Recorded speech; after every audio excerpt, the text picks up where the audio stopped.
Hello, hi. My name is Ihab Suriel. I'm a vascular surgeon in private practice in Orange County, California. Um, today we're talking about dialysis access planning in patients who have central venous occlusions. I'd like to introduce our presenter, Dr. Razavi, Dr. Mahmoud Razavi. He is a staff physician at St. Joseph Vascular Institute, who started in August 2005. Currently, he serves as a director of clinical trials and research center. Dr. Razavi specializes in image-guided therapy for cancer and endovascular treatment of vascular disease, including carotid artery and stent placement. Before moving to Southern California, Dr. Razavi was associate professor in interventional radiology at Stanford University, and he was the director of the fellowship program. He also served as an acting chief of interventional radiology at Stanford University. Currently, Dr. Razavi is practicing in Orange County in private practice, and he is involved in arterial and venous work. He graduated from University of Southern California, and he also did his residency at UCLA. I would like to introduce Dr. Razavi. He is a really well-published and authored physician. He authored and co-authored more than 250 scientific publications and abstracts and book chapters. Thank you, Dr. Razavi. I would like to give you a microphone. Thanks for being here. Great. Thank you, Dr. Suriel. It's a pleasure to be here. The topic is central venous occlusions. If I could get my slides up, please.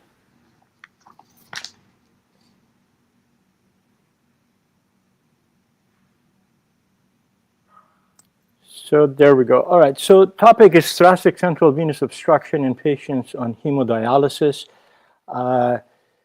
These are my disclosures. The risk factors for upper extremity and central venous thrombosis and obstruction include malignancy, which is majority of these patients who have SVC syndrome or who present with SVC syndrome. And most of those have lymphoma or lung cancer. By the way, if you treat those patients with lung cancer or lymphoma and SVC syndrome, the approach between those two disease states is very different. Basically, on lymphoma, you don't want to necessarily initially stent those patients. Dialysis-related outflow venous obstruction, which is the topic of what we're going to talk about, central venous catheters, pacemakers, defibrillators, and of course, infectious and post-inflammatory diseases and radiation. These are the common causes of thoracic central venous obstructions. Now, options in these patients include if the obstruction is due to central venous catheters, anticoagulation and catheter removal is successful in majority of those patients. If it's not, then angioplasty. Now, stent is really reserved for conservative management if the conservative management fails. A minority of these patients whose central obstruction is due to catheter need stenting. Now, if it's related to hemodialysis patients, you can angioplasty along the central venous catheters, and that the angioplasty while you leave the catheter in place, and that relieves the symptoms. Catheter retraction, you can retract the catheter, angioplasty and a stent if necessary, and then reinsert the dialysis catheter, or just removal of the catheter and then do reconstruction and then reinsert the catheter. These are some of the options, and majority of patients, just angioplasty and reinsertion is sufficient.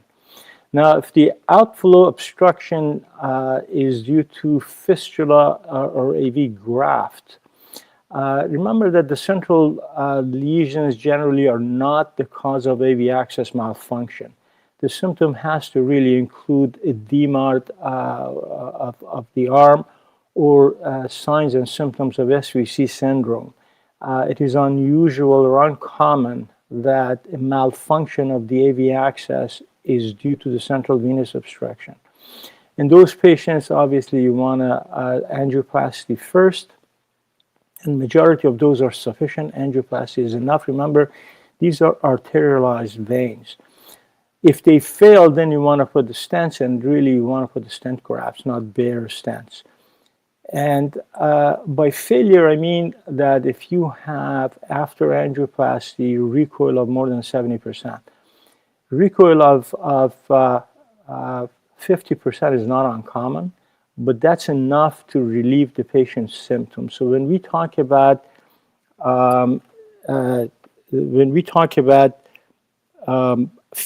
failure or edema, 50% recoil is sufficient to relieve the edema in these patients. So we'll talk about that in a second, a little bit more. Here's a typical case. As you can see, both brachiocephalic veins and the superior vena cava are out. This patient has had multiple catheters on both sides. And this, in this situation, this patient presented with full-blown SVC syndrome. This was reconstructed entirely, as you can see, with two separate fenestrated stent configurations to maintain patency of both internal jugular veins, SVC, and brachiocephalic veins. Now, this is an extreme situation. We are able to do these endovascularly if necessary. It's not necessary in most patients. In patients with SVC syndrome, you only need to connect one internal jugular vein or arm to the superior vena cava to relieve the symptoms. But in this case, we gave this patient back all four axes, and you can see pretty good flow throughout the entire thing. Now, these were bare stents. Now, bare stents, we don't do this anymore. This was sort of an older case when stent grafts suitable for this kind of application were not available. So how do bare stents do? This is a study that we looked at bare stents versus angioplasty in central venous obstruction. As you can see, we're talking about non-inferiority and superiority margins. What that means is if you have a new technology that you are going to use, if you want it to be non-inferior to angioplasty, where do you have to reach? As you can see on the angioplasty, it only has to have a patency of 25.7% over 12 months. That's just dismal to be better than angioplasty. And if you want it to be superior to angioplasty, the patency has to be slightly better than 50% at 12 months. Now, what about the same numbers if you put a stent in there? Not that much better. Non-inferiority of 35.8% and superiority of 64%. So about 10% improvement using bare metal stents. And so here's what that data looks like. The upper curve is for angioplasty, and the lower one for bare metal stent. The difference, there is a numerical difference, but that resulted in no statistically significant improvement. Clearly, addition of bare metal stents improve the immediate results of a reconstruction or angioplasty. But in the long term, it doesn't really add much. So we need something better in this patient population and in this particular location. So, and here's more of a breakdown between stents in terms of both efficacy and safety. And here the numbers are, as you can see, again, not very good in terms of both efficacy and safety. Now, why is that? Remember, again, these are arterialized veins, although this applies to regular veins also, but not to the same degree. So when you have vessel injury as a result of angioplasty, the initial mode of failure is recoil, as we talked about. And then you get the cascade of neointimal hyperplasia, which includes cytokine expression and inflammation, followed by proliferation and cellular migration, and then negative remodeling. So the solution for recoil is mechanical. There's nothing biological that has proven to be effective. For the cascade on the right side, which is preventing cellular proliferation and migration, it's really pharmacological. On the stent side, on the mechanical side, what you want a barrier to prevent cellular migration across the stent intraluminal. and prevent basically restenosis in this patient population, which, as I showed you, the data bare stents haven't done much improvement over angioplasty in this patient population. So if you look at this patient, SVC syndrome entirely, that's the azygous vein in the back, as you can see right there. The SVC is right here. This was recanalized in angioplasty, not much improvement, significant recoil, certainly more than 70% recoil. These are the patients that need to be stented. In fact, if the patient has SVC syndrome that is not related to lymphoma, as we talked about, especially if it's related to dialysis, we put the stent grafts in. And here's the stent graft. As you can see, this happened to be balloon expandable stent graft, but there are a variety of self-expanding stent grafts. These sizes are also available. And the patency was restored. Now, why is cellular migration is important? We just talked about it.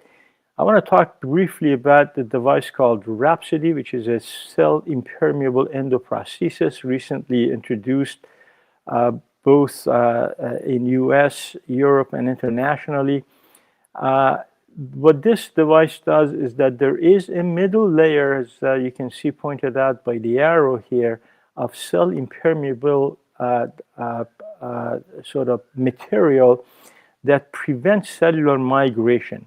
Cellular migration, even if you look at the stent grafts, and here's this device, Rhapsody, versus the leading covered stents in dialysis patients, you can see the other stent graft, which are also EPTFE, there's significant trans device cellular migration into the lumen. So the mechanism of failure of mesenchymal hyperplasia eventually does impact the lumen of the vessel using regular stent grafts. In this device, it doesn't. You can see that this is animal model, no migration that leaves the lumen free of proliferative cells. Now, what about the ends of the device? Another common mode of failure of a stent graft is edge stenosis because of the trauma that the ends of these devices cause to the underlying vessel. This device is also engineered that, like the middle of it, has increased radial force in this patient population, that the ends are designed such to reduce the rate of edge stenosis. This is the paper that describes the 6-month safety and efficacy of this particular device. The 12-month patency paper was just accepted. And here's what it looks like against angioplasty alone. As you can see, almost 90% patency of target lesion primary patency versus about 63% in angioplasty alone, which shows that the engineering design actually does work in this patient population. And here it is, the patency for the entire access. I mean, that's the important thing. The access circuit primary patency, 72% versus about 58% or so for angioplasty alone. Comparison to other devices. These are the drug-coated balloons, as you can see. Same thing. The primary patency versus access site patency versus the angioplasty in these studies, and these two on the right side are both stent grafts, as you can see. And compared to the stent grafts, obviously numerically better, even statistically better, and numerically better than drug-coated balloons in this patient population. And this is the access circuit primary patency, again, compared to stent grafts, other stent grafts, you can see to the right, and the two drug-coated balloons in the middle. What about in patients with AV graft? Here are the two numbers on the primary access, primary lesion, target lesion primary patency, and access circuit primary patency. Now this arm of the study was not randomized. It was compared to literature-derived performance goal, and the performance goal was at 60% at 6 months. And the performance goal was derived from the literature using other stent grafts, not angioplasty, but other stent grafts. So you can see that the features that were engineered into this device actually did yield an improved outcome in patients in dialysis. So in conclusion, thoracic central venous occlusion in patients requiring hemodialysis remains a challenge. Modern recanalization techniques have improved technical success. We can recanalize these central occlusions almost 100% of the time now with the current techniques that we have. And then after that, angioplasty really has had poor outcomes, as I showed you, and bare metal stents did not improve a whole lot. And it appears that we are now getting into an arena where better engineered devices are becoming available to improve the long-term outcome in these patients in both peripheral and thoracic central venous occlusions. Thank you. I stop there, and Dr. Soriel or anybody in the audience who has any questions, be happy to discuss. Thank you, Dr. Razavi. That's an awesome discussion. Presentation. We'll go on for a short presentation for the central venous occlusion, and after that, we'll have questions. Very good. Thank you so much. Can I have my slides up, please?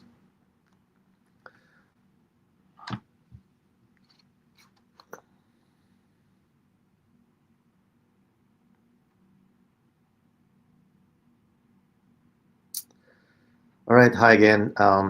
So I'm Ihab Sori. I'm a vascular surgeon in private practice in Orange County. I'd like to talk about the patients who have central venous occlusions, and in the meantime, they require hemodialysis access placement in the upper extremities.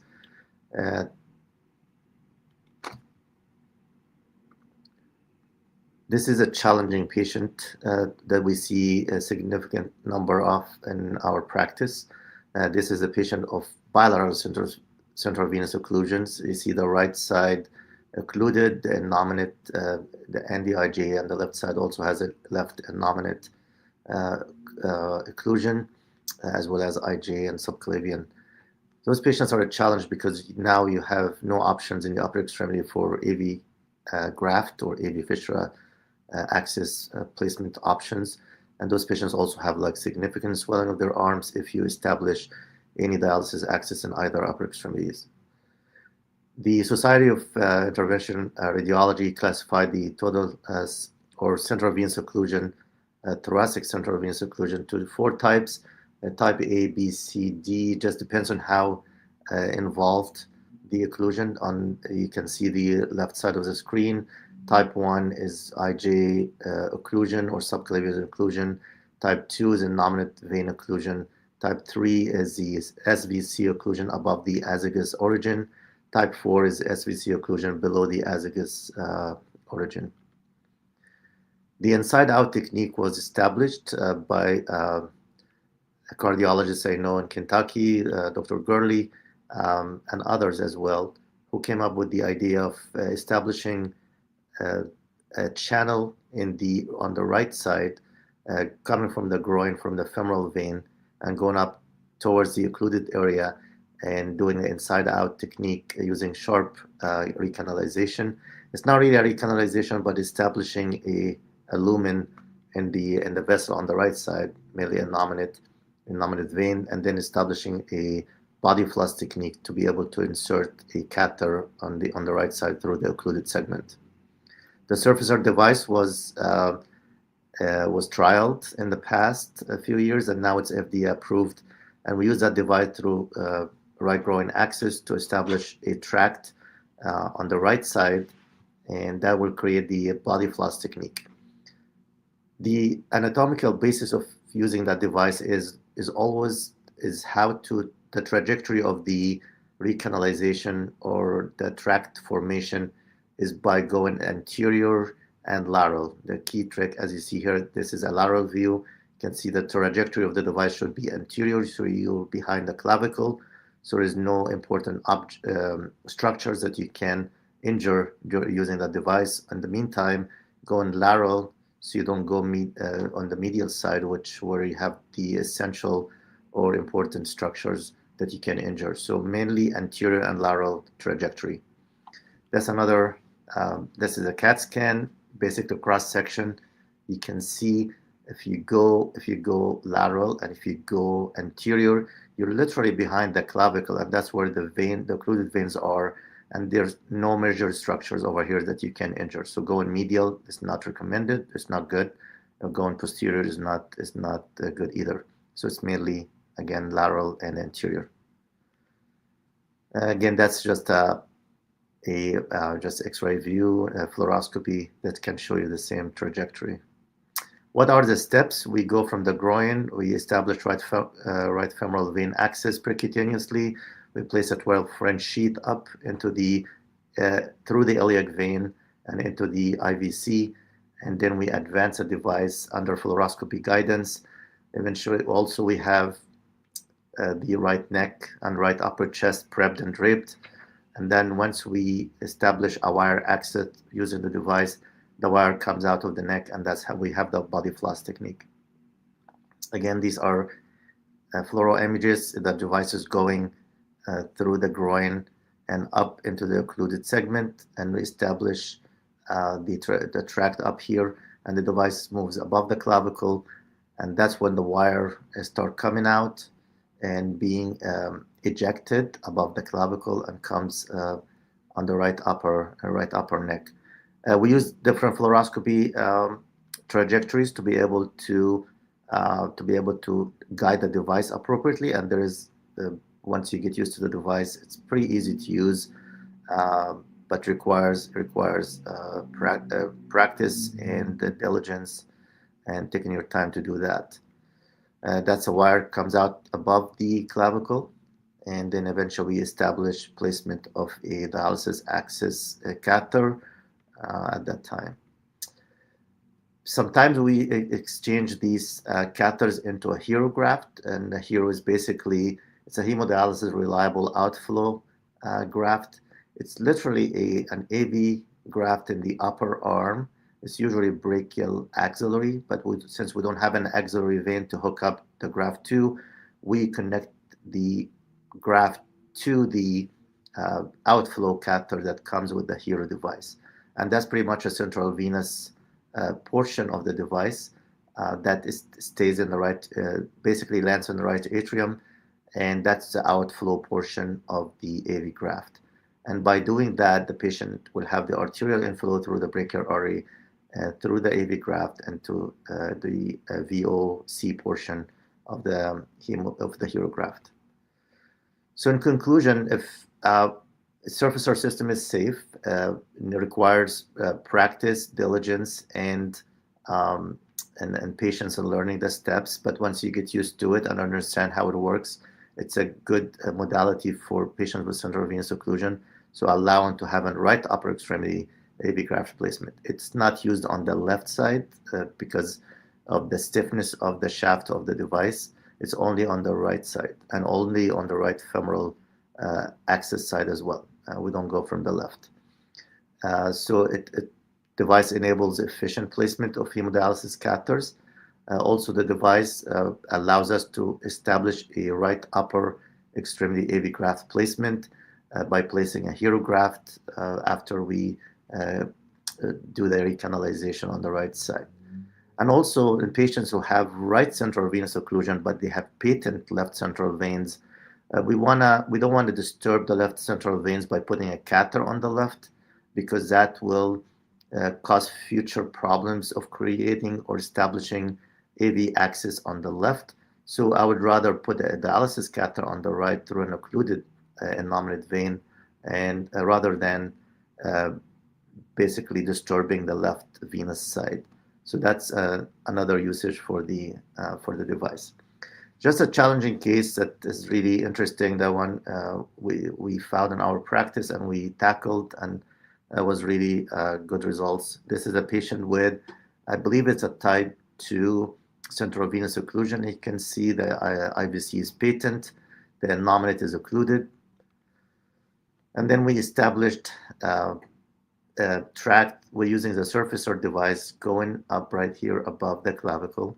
And then we had the wire access in the neck. And we placed a TDC, which is a tunnel dialysis catheter.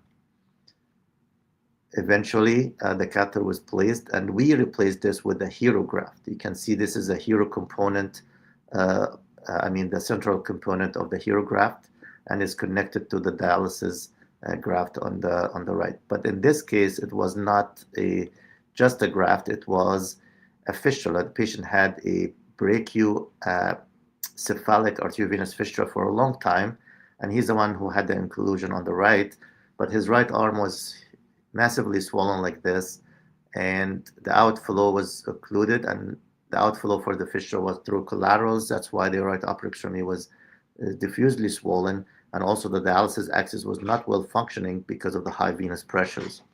So we ended up connecting the hero portion of the VOP portion of the hero graft to the cephalic vein in the chest up here at the shoulder level. And as you can see, the connection between AV graft and AV fistula and the VOC portion. And at the end, if you look at this patient, like almost a week or two later, the arm is back to normal. The theory here is that the outflow for the fistula is going through the VOC portion of the hero graft, offloading all the venous pressure from the right upper extremity, and now the arm can drain through the venous collaterals on its own venous return. This patient's graft was maintained and did well. So anyway, that was a good one of the interesting cases that we ran into in our practice. I used the surfacer device for almost I would say about 37 patients. We had some trials and errors in the beginning. And we learned a lot through how to access the iliac vein on the right and how to navigate around the tortuosity, as well as how to tackle the device once to get to the occluded segment. This was published in the Journal of Interventional Radiology, the Society of IR, and it was kind of a description of our experience. It was in collaboration with Dr. Ajit Nair in Northern California at the Santa Clara Valley Medical Center, and we did this trial together, and we had about, as I said, 37 patients with success rate above 90%. Thanks so much, and we're open for questions. Great. Dr. Suriel, while we're waiting for others to ask questions, I have a couple of questions for you, both regarding the surfacer and the hero graft. Now, you are one of the foremost experts and more experienced people in both of those.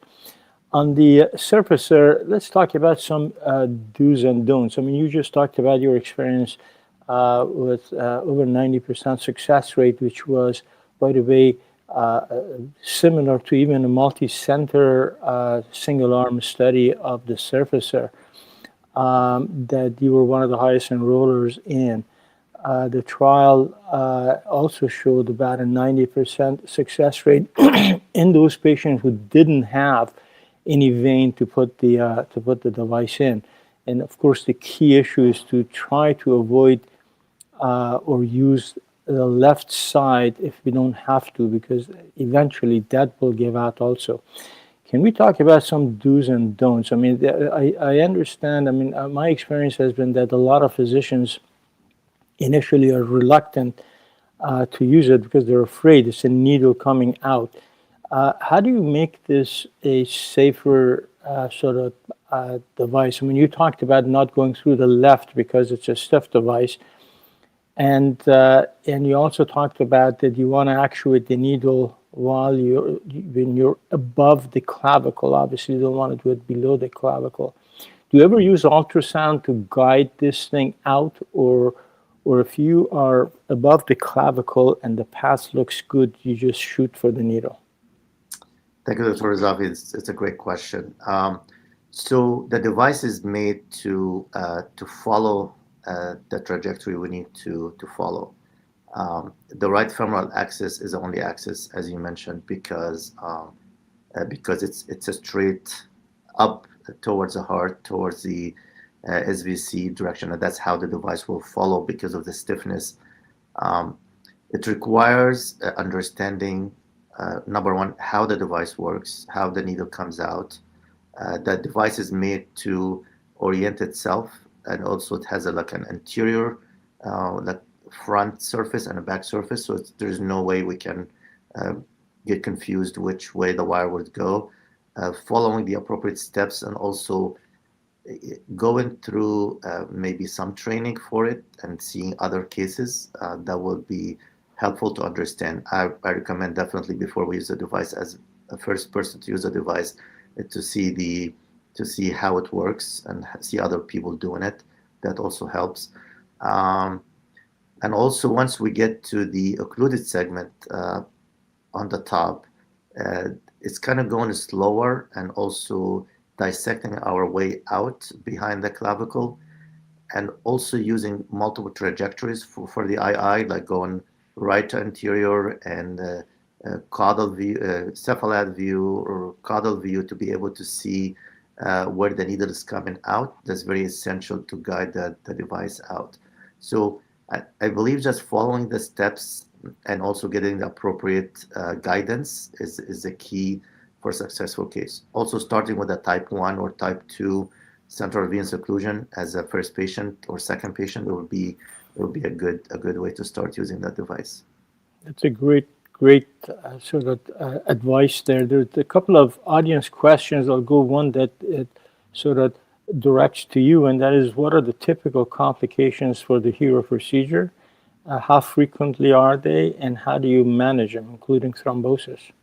Yeah, thanks so much. That's a great question, because it's the things that we encounter significantly. I used to have AV fistula steel or AV graft steel from these HERO grafts, because of the outflow there is low resistance outflow. So basically, the steel chance was high. But watching how big the arterial anastomosis that we create is important.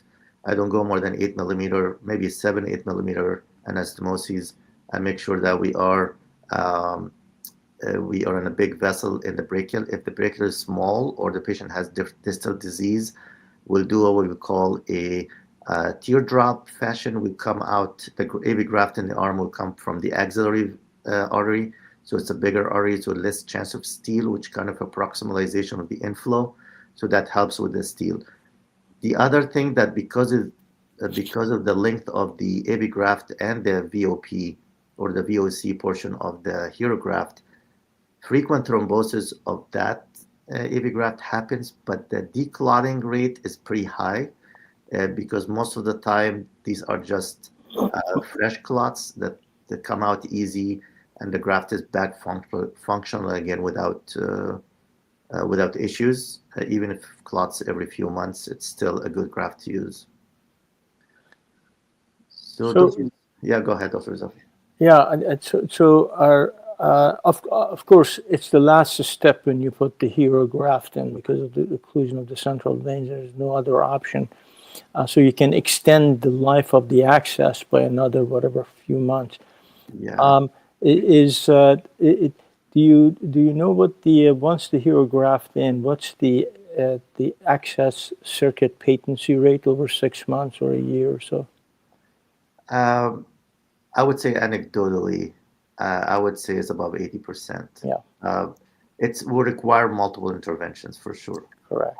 Again, it's not understandable 100% wide clots often, but I believe because of the long circuit, that because basically flow growth through the graft and into the VOC portion into the heart, and the low resistance and the long segment of the graft and the VOC portion, I believe there's some stagnation that happens throughout the process, and that's why they clot more often than other grafts.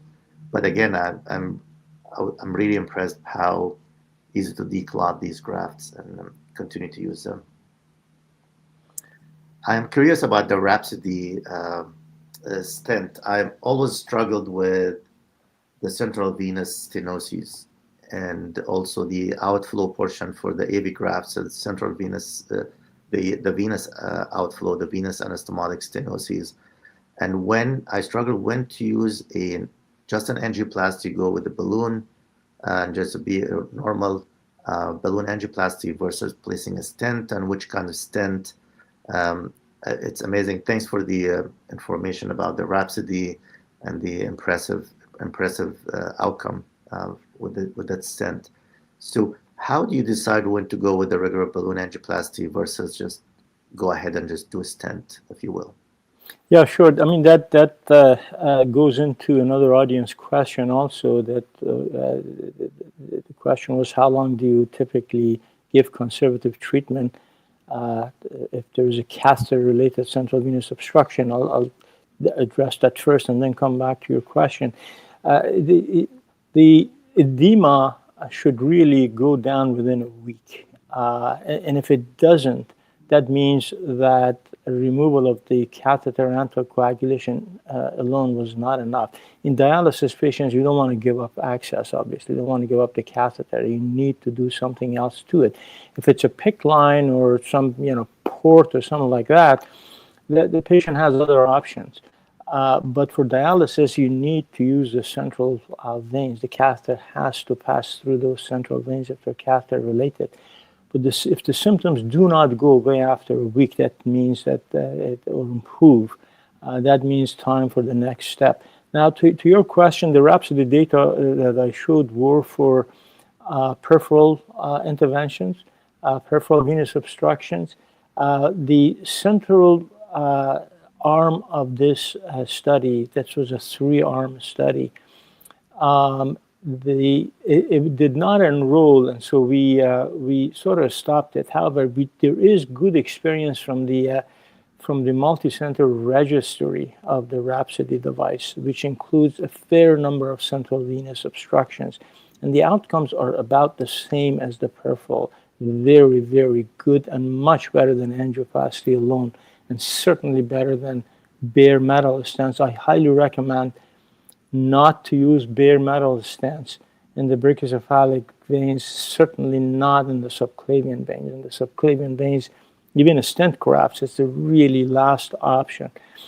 We generally try to manage these patients with angioplasty. Let's say there's a subclavian or brachiocephalic or central or SVC stenosis or occlusion as a result of arm dialysis graft or fistula. We usually angioplasty these first. And as I mentioned, a immediate recoil of 30, 40, 50% is not unusual. But that doesn't mean we need to immediately stent them, because you can manage these with just angioplasty. If they fail, that means the symptoms recur or morphologically the lesion occludes within 3 months of the first intervention. That's an indication for placement of scaffolds. And at our practice, we in these situations, we do not use bare metal stents. And the data that I showed, that they really over long term do not provide any significant improvement over angioplasty alone. So we use the stent grafts. And Rhapsody does come in larger diameters, I think up to 18, and the appropriate lengths for these lesions. So that's probably at this point has the best outcome of any other device or intervention if a scaffold becomes necessary. Thank you, Dr. Razavi. I have a question, but I will go with the audience question first. Would you consider thrombolytics or an arterectomy type procedure, since these are arterialized veins? And I believe they are asking about central veins are thrombosed or having, in the meantime, they're having some central venous stenosis. Yeah. So thrombolysis will only have a role, or thrombectomy, if there is evidence of fresh thrombus. If there is fresh thrombus nowadays, the thrombectomy technology is good enough, especially in the upper extremity venous circuits, that you don't need thrombolysis. If you don't have a thrombectomy device, then of course, thrombolysis may be indicated if only there is fresh thrombus. And majority of these patients on venography or angiography, you can tell the difference between fresh thrombus and chronic occlusions. And I'm talking about central veins. The dialysis access and the fistula and grafts is a completely different approach, different animal. We're just going to keep our discussions centered on the central veins. Atherectomy devices, you have rotational atherectomy, you have laser, and you have directional atherectomy, all of which have been tried in this circuit unsuccessfully. The outcomes have not been any better. The only time that you may want to laser, it would help with recanalization and RF technologies. Be careful if you use those. You want to make sure you have enough experience or your endovascular techniques are good enough to do those, because you could easily get out. And remember, the nerves and arteries are close by. So you have to be very careful, especially in central veins, using RF or laser technology for recanalization. Once you recanalize and the wire is across, debulking procedures have not shown to be any better than angioplasty alone. We have given up on debulking procedures at this point, and if angioplasty fails, we go to scaffolds, which is a stent graft. Thanks so much. That's a great. These are great points. The question I have is, which locations in the central veins, is Rhapsody indicated for subclavian, innominate, and brachial vein, or all of the above? Indications in U.S. is only in the peripheral. That means axillary veins and more peripheral, okay, and anastomotic. Central venous indication in U.S. we still don't have that indication because the study has not been done. I'm hoping that when the international registry is complete, we can extract that data and go back to the FDA. But it is used, I know, commonly in Europe for central venous obstructions, and we use it off-label for central venous obstruction. It works better than, certainly better than bare metal stents or angioplasty. But remember, our practice is angioplasty first, and if it fails within 3 months, or immediately, by immediately I mean if you have more than 70% recoil, you are not going to relieve patients' symptoms. Therefore, in the same session, if you have more than 70% recoil, or if it looks like 50% or less recoil, and if it comes back within 3 months, then we use scaffolds. Got you. I wanted to share my experience when I see those patients sometimes in my practice, and I end up taking care of them myself.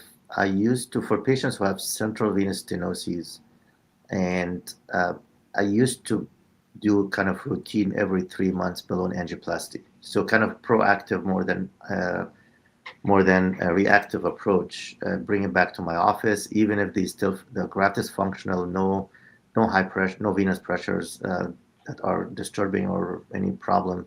I just bring him in and do an angiogram, get a wire through it, and just balloon it proactively. Is this still an approach that considered adequate, especially now we have all the other options that we have now? Yeah, I mean that if you look at Medicare data, that's a common procedure. That it is done frequently at dialysis centers. That they, although you can monitor these patients non-invasively now and know when any circuit obstruction or stenosis is hemodynamically significant. So you could just say, well, we'll do it when. But prophylactic angioplasty will prevent thrombotic events. And although intervention rate is high in these patients, the thrombotic rate is low. And the overall, as you well know, life of these access circuit is directly related to the thrombotic rates. And so if you can keep the thrombotic rates low, you're doing good. But it could be that now using these other coming technologies, which include drug-coated balloons, we may have to, we may have to reintervene less and less in these patients. Let me ask you a question. If a patient has thoracic outlet obstruction, and of course you have a stenosis at that location, our practice is we avoid putting a scaffold, even a stent grafts across it, before surgical decompression. What is your recommendation? That's a great question. I would say I have about 2 or 3 patients that we have to deal with don't have thoracic outlet obstruction. If it's confirmed that they have actual thoracic outlet obstruction with venous compression, definitely if the patient comes in with the thrombotic event, after clearing the thrombus and establishing or do recanalization of the vein, making sure it's still, now it's functional and patent. My practice was either during the same admission, we do a first rep resection, and then again, our colleagues go back in and do the angioplasty and see how the vein looks. And we try not to do open venotomy and repair it if we feel like the vein can be salvaged percutaneously. Or sometimes we send them home on anticoagulants and have them come back electively to do the first rep resection. I avoid placing any stents in that location. If we know for sure it's a thoracic outlet issue, we avoid putting any scaffolding at that location because it's going to get crushed for real. So definitely removing the first rep first initially, and then go back in and intervene on the venous part of it. If there's still a lesion, obviously, because sometimes, you have synechia and fibrosis within the vein as a result of the long-standing thoracic outlet. In dialysis patients, obviously, since they may have outflow stenosis that just happens to be in the subclavian vein, may or may not be thoracic outlet. One of the tests we use to sort of see is number one, to see what's going on the other side, obviously. The second thing is that if it is right over the clavicle at the thoracic outlet or the thoracic inlet, if you put a balloon in there and you see that typical focal inferior impression on the balloon, that's a classic sign of thoracic outlet. And there's that ligament or the ribbon there that you know that this patient, needs to go for a surgical decompression. These patients, especially with dialysis, fistula or graft in the same arm, and if they have thoracic outlet, they have a lot of collaterals. Do they ever concern you for bleeding as you cut down to remove the thoracic outlet, the first rib? That's a great point. Yes, we really use the guidance from the angiogram beforehand, the venogram, to see how much collaterals are there. So during our dissection, we're careful. We try not to disturb the collaterals if we can, because it's still an outflow for the arm, even after we remove the rib. If they are in the way and we have to ligate them, we have to ligate them, but definitely we try to preserve them. Venous bleed is always the most notorious bleeding that we encounter as vascular surgeons because it's hard to control, and it's a low pressure system, and it's very well connected. So yeah, that's a great point. We really watch for it. We're on the hyper alert, if you will, during these procedures. Yeah, so it's a great thing. I want to ask you about one other thing, because we're running out of time. I am really intrigued by the Rhapsody numbers and the results. one of my experiences in in an AV graft or AV fistula that is pretty old and is running out of time. Well, I used to line these with Viabond stents, like line the whole fistula or graft with as if like I've done another AV graft within the AV graft or AV fistula, and they function for a while before they end up having issues. Have Rhapsody been trialed in this kind of setting? Yeah, I don't. It has been anecdotally. There's not enough to talk about data, but if you look at the construction of the device, it has certain advantages that allows for access and reaccess. And so, yeah, certainly we've done the same, especially in fistulas when you're about to give up. You reline the whole thing with Viabond, and now you get another 6 to 12 months or so out of that fistula. It has not been, we don't have enough experience, certainly not enough in the literature, but I can tell you anecdotally and talking to others in Europe who have used the device longer than we have, it is a practice that people are switching now from Viabond to Rhapsody. Yeah, thank you. I'm really excited about the Rhapsody, especially with the results that are out there already. It is off-label in U.S., by the way, because the trial avoided the cannulation zone. But that doesn't mean anything. It can be used off-label. Just to recap the structure of the stent itself, it's mainly a gore, not a Viabond, a gore coating, and with it's EPTFE. And the PTFE, correct? It's 3 layers, yeah. 3 layers. And the inner layer, which is faces the surface of the lumen, you can do a lot with EPTFE to reduce the cell adherence and sort of thrombosis rate. And the outside one, you allow for cell integration. There's 3 layers of this thing. So that means it heals better. And then that middle layer is the cell impermeable, which cells cannot migrate across that layer to go from the adventitia into the lumen or the flow lumen. If you look at the failure rates in the trial of the Viabond, of the Rhapsody, they were not intraluminal, which that means that there were a couple of edge stenoses, okay, and then the rest were just access circuit, nothing to do with the target lesion, which the theoretical design of the device or the scaffold transformed nicely into practical improved outcome. That's awesome. Thank you for explaining that. Is the nitinol portion of it on the outside or in between the layers? The nitinol version is actually between the layers, and so but it's mostly on closer to the outside. It's outside the impermeable layer. Gotcha. Okay. Yeah. That's awesome. Thanks.